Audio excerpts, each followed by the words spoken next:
Vie de saint François d'Assise, de la crèche qu'il fit le jour de Noël. Son intention la plus arrêtée, son désir le plus ardent, son but suprême était d'observer en tout et toujours le Saint Évangile et de suivre parfaitement en y mettant toute sa vigilance, tout son zèle, toute l'application de son esprit et toute la ferveur de son cœur, la doctrine et les traces de notre Seigneur Jésus-Christ. Grâce à une méditation assidue, il avait toujours en mémoire ses paroles, et une très pénétrante contemplation lui mettait continuellement ses œuvres devant les yeux. C'était surtout l'humilité de son incarnation et la charité de sa passion qui l'occupaient. Et il avait peine à penser à autre chose. Aussi faut-il rappeler avec respect ce qu'il fit 3 ans avant sa glorieuse fin au bourg de Greccio, le jour de la nativité de notre Seigneur Jésus-Christ. Il y avait dans ce pays un homme appelé Jean, de bonne renommée, de mœurs meilleures encore, et le bienheureux François aimé d'un amour particulier, parce que, étant de haut lignage et très honoré dans le pays, il méprisait la noblesse du sang pour ne s'attacher qu'à celle de l'âme. Une quinzaine de jours avant Noël, François le fit appeler, comme il arrivait souvent, et lui dit « Si tu veux que nous célébrions à Greccio la prochaine fête du Seigneur, pars en avant et fais en diligence les préparatifs que je vais t'indiquer. Je désire en effet rappeler le souvenir de cet enfant qui naquit à Bethléem et voulut subir pour nous toutes les incommodités de l'enfance. Je désire voir de mes yeux de chair comment il était couché dans la crèche et reposé sur le foin entre le bœuf et l'âne. » Aussitôt, ce brave et fidèle ami partit en hâte à l'endroit désigné tout ce qu'avait demandé de préparer le saint. Le jour de joie approche, le temps de liesse est arrivé. De divers points, les frères sont convoqués. Les hommes et les femmes du pays, l'âme en fête, préparent, selon leurs moyens, qui des cierges, qui des torches pour illuminer cette nuit dont l'étoile étincelante éclaire tous les jours et tous les siècles. Enfin, l'homme de Dieu arrive et se réjouit en trouvant les préparatifs terminés.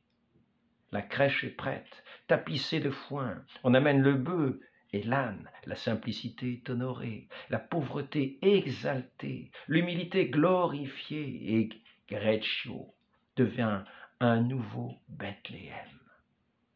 Il fait clair comme en plein jour dans cette nuit, délicieuse pour les hommes et les animaux. Le peuple accourt, plein d'une joie nouvelle devant ce mystère renouvelé. La forêt retentit du bruit des chants et les rochers répètent des cris d'allégresse. Les cantiques des frères rendent à Dieu les louanges qui lui sont dues, et cette jubilation fait résonner la nuit.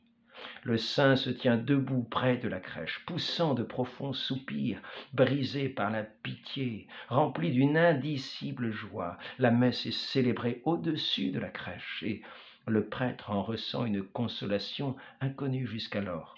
François revêt les ornements lévitiques, car il était diacre, et entonne d'une voix sonore le saint évangile.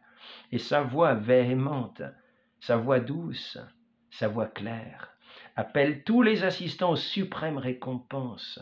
Ensuite, il prêche au peuple qui l'entoure, et pour parler de la naissance du pauvre roi et de la petite cité de Bethléem, il trouve des mots doux comme le miel. Voulant nommer le Christ Jésus, il brûlait d'un immense amour et l'appelait l'enfant de Bethléem. Il prononçait Bethléem à la manière d'un agneau qui bêle, plus avec son cœur qu'avec sa bouche, et lorsqu'il parlait de l'enfant de Bethléem ou de Jésus, il passait sa langue sur ses lèvres comme pour déguster avec délice et savourer la douceur de ce mot.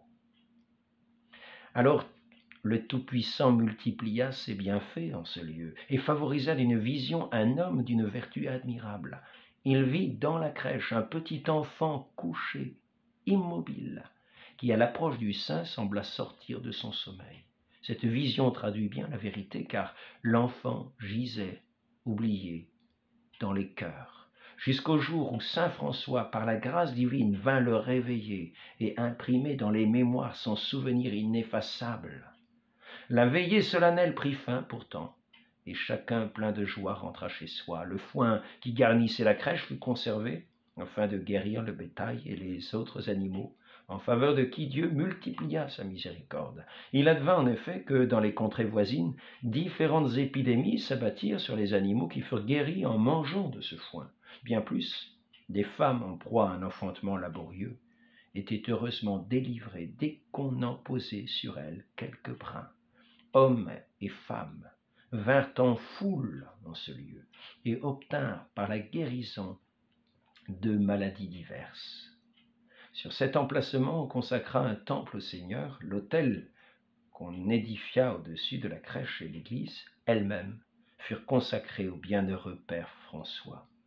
Ainsi, là où jadis on donnait leur pitance aux animaux, les hommes maintenant mangent pour la santé de l'âme et du corps la chair de l'agneau immaculé, Jésus-Christ notre Seigneur, qui avec une immense et ineffable charité s'est donné à nous, lui le Dieu éternellement glorieux, qui vit et règne avec le Père et le Saint-Esprit dans tous les siècles des siècles.